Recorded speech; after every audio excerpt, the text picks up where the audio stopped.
We're now joined by Giancarlo, a former chair of the CFTC, but today better known as Crypto Dad, owing to his vocal promotion of appropriate regulation in the crypto market and his recently published book of the same name. Chris, welcome. It's great to be with you. So I think the regulatory aspect of crypto is probably the one that enshrines all the discussions that are being talked about today. And many of the issues about traditional institutional interaction with the markets are defined by the paucity of the regulation, or prevented by the paucity of the regulation. But perhaps we could kick off with just a quick overview of where we are today in terms of the regulatory environment. Yeah. So, in the United States, we've got no shortage of market regulation and market regulators, not only at the federal level, but the state level. And a lot of the statutes that they're deploying to regulate financial markets were written 90 years ago in the early 20th century in response to a financial crisis of a very different nature, to a very analog financial marketplace. And this new technology is pretty revolutionary. It's much more than crypto. It's the internet doing to financial services, markets, banking, finance, and money what it's already done to social networking, to retailing, to photography, entertainment, so many other walks of life. So it's going to have a profound impact. So the statutes we have and those regulations we have served well, but they're really not. As a matter of fact, that they're not designed for this new innovation, and so adjustments need to be made. The private sector has been experimenting, as I describe in my book, has been experimenting with this new innovation now for a dozen years. But the legacy financial structure is really just coming to terms with it now. And alongside with that is the legacy regulatory frameworks as well. So there's adjustments that need to be made. The core proposition that underlies a US market regulation, core proposition of transparency, of accuracy of disclosure, of fairness and anti-fraud manipulation. Those are sound principles and policies to guide regulation. But what do they mean in a world, in this new world of decentralized finance, when the entities that regulators have traditionally relied on to monitor market activity, to organize market activity, themselves become decentralized? And the methodology underlying our current regulatory structure, the one which I said its principles are sound, but the methodology has been an entity-based regulatory methodology. And as we go into a less centralized financial system with new entrants using new technologies, including the World Wide Web as a validator of value and of transactions, regulators need to adopt a new mindset of achieving those valid policy objectives, but by moving away from an entity-based regulatory framework to more of an activity-based regulatory framework. It may be challenging, and regulators get comfortable in a certain manner of regulation, and often would like to see regulation actually maintain the status quo for the, and I say this with great respect, but for the convenience of regulators, because they're comfortable with the existing processes, they're comfortable with that entity-based regulatory structure. But they're going to need to adapt, just as we've all needed to adapt to the changing nature of the internet. And we've adapted well to online shopping, to online social networking. We will also adapt to a new financial marketplace, and regulators will need to adapt today. Now, the good news is the very technology that is decentralizing things is giving regulators the tools to move from an entity-based regulatory approach to a activity-based. And what are those tools? They're big data analysis, their pattern recognition, their artificial intelligence, their machine learning. These tools will allow regulators to move away from relying on large centralizing entities like clearinghouses and exchanges and dealers to, in a sense, gather information and report to regulators, and allow regulators themselves to monitor market activity and look for patterns of misconduct.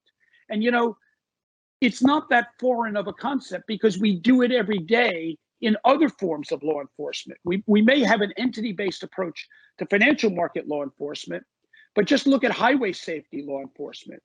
In highway safety, we don't require identity in every case. We allow people to freely use the highway, and then law enforcement uses pattern recognition, i.e. people who are speeding, people who are reckless driving, to indicate illicit conduct, and then we pull them over, stop that conduct, and gather identity. We can do the same thing when regulators become nodes on blockchains. They can see patterns and then look for illicit conduct, as opposed to relying on entities to centralize the marketplace. So, the broad approach is regulators are always going to be a few steps behind the market. We don't want them to get further behind, but we also don't want them to stop market development. Regulators need to keep pace. We are moving into a new internet of finance. Some people call it the internet of value, where the value of holdings will be established not by large intermediaries, but by algorithms relying on the World Wide Web. And it's going to create these distributed ledgers of financial activity and financial information. And regulators need not be afraid of it. What they need to do is use the very technology that it's offering in order to be effective, honoring those age-old principles of regulation, of adequacy of disclosure, of fair dealing, of markets free of fraud manipulation. Those principles are valid, but we're going to need new tools to do it. So almost like you could see a world where a regulator executes a fine, but automatically on a smart contract within the blockchain environment, potentially. Absolutely. I mean, why shouldn't regulators take advantage of the same technology that the marketplace is using to create, we hope to be, a far more inclusive, a much lower cost, a faster, a 24/7, 365 marketplace? That's the direction of travel. And that if regulators want to be effective in their job, they need to match that direction of travel at their own pace, with a similar pace. Absolutely. And on the subject of that, we talked about the potential disintermediation, moving away from an entity-based regulation, 24/7 market. Obviously, FTX recently put into the CFTC an interesting proposal based around those very concepts. What do you make of that, and how should the CFTC approach that? I know they've got a comment to clear it out at the moment. So let's put it in context. First of all, the FCM model, which is what we use in the US, FCM, the Futures Commission Merchant Intermediary model, is a particular US model. It's not adopted worldwide. It is particular to the US. Now, I know, having served as chairman of the CFTC, the FCMs provide a very, very important service, and many of the service they provide is age-old. It goes back. It is traditional in the American system, and it has served the marketplace well. But where it has traditionally served is in traditional areas of the market: agricultural commodities, energy commodities, metal commodities. Crypto is entirely new. There is no tradition of FCM service in the crypto world. So in some ways, you might say what's radical is the notion that if you do crypto in the US, you need to bring in this FCM role that hasn't in the 12 years of crypto hasn't served there. And so what I think is worthy of consideration is not needing to treat every asset class the same. In other words, the market structure that exists and exists well today in ag commodities or energy commodities of the FCM structure doesn't necessarily need to apply to the crypto marketplace. And I think, Russ Benham, chairman of the CFTC, is doing the right thing by calling for public comment. This is there are old traditions to be honored, but there are new traditions to be developed. And the question is whether the FCM model is appropriate for crypto or not. And I think that the FCM application, I think the CFTC's comment period is the right thing to do. I'm going to read those comments very carefully myself, but I think that one way that regulators might think about is one size does not fit all. The FCM model that worked so well and works so well in a lot of commodity futures markets may not be the optimal model for retail and institutional crypto. And what I ultimately, it really should be a question for the marketplace. Does the marketplace want to adopt the FCM model in crypto, or does the marketplace is the marketplace demand for a direct model? And I think that's really where the choice should be determined. And if you look at, say, institutional engagement, I think you made an important distinction there between the retail and the institutional market. Obviously, one of the reasons why FCMs aren't intermediating the market in any meaningful way is because the regulatory framework hasn't been there to allow them to. There were some issues with the market structure with a disintermediated model, such as the auto closeout, the fact you have to pre-margin, pre-fund every trade. Is that limiting the growth of the market, do you think? And what role do you see FCMs playing in the medium to long term in the crypto derivatives market, other than just potentially a direct debit, I think was the phrase used to save their clients when they would get margin? I think the wrong approach would be to insert the FCM model into crypto because the FCMs want government to give them a right to exist. The real issue is, what is the demand from market participants?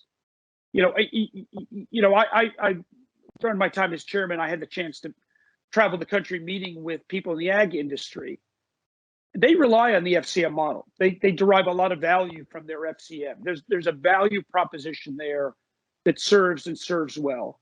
What we need to determine, and again, I commend Chairman Benham for doing this, what we need to determine is there a value proposition for the FCMs in crypto, a value proposition that market participants are willing to pay for? And that should be the determinant. This is not a question of regulators, taking out a whiteboard and saying, here's how we're going to organize market structure. That never works, by the way.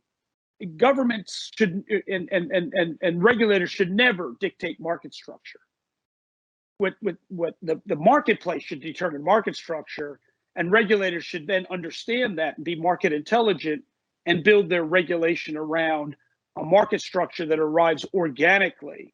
And what we're trying to determine here, I believe, is what is the organically driven role for FCMs in crypto. And regulators should react to that, not dictate that. Interesting. I think regulators not dictating market structure would be, I think, a welcome innovation, perhaps, in the market. Well, it's how it's how we got here, right? I mean, our ag market, our futures markets in the United States go back to the 1860s. Well, the CFTC didn't come along to the 1970s. The marketplace should determine market structure, and the regulators, their job is to be super market intelligent, to really understand. It's like topography. Nature determines topography. Topographers map it. Nature should determine the role of FCMs, and then regulators should map that and recognize that. But ultimately, if regulators insert a market structure that doesn't add value, that doesn't have a legitimate value proposition, it won't work. It's not for regulators to determine market structure. It's for the marketplace to determine it, and regulators to fully understand that, appreciate that, and regulate it appropriately. So finally, and we are up against time, so how long until there's a institutional regulatory framework in the US for crypto trading? How many years? So here we are, 2022. It's an election year in the US. And sometime after 4th of July, Independence Day in the United States, all legislative activity will come to a stop, because every member of Congress is up for re-election, and 1/3 of the Senate is up for re-election in November. And they'll spend the summer and the fall campaigning. So I don't really have hope for crypto legislation this year, but I have high hope for crypto legislation in 2023. There are a lot of congressmen and women and senators right now who are talking to crypto concerns, who are realizing that this is an innovation that's not going away.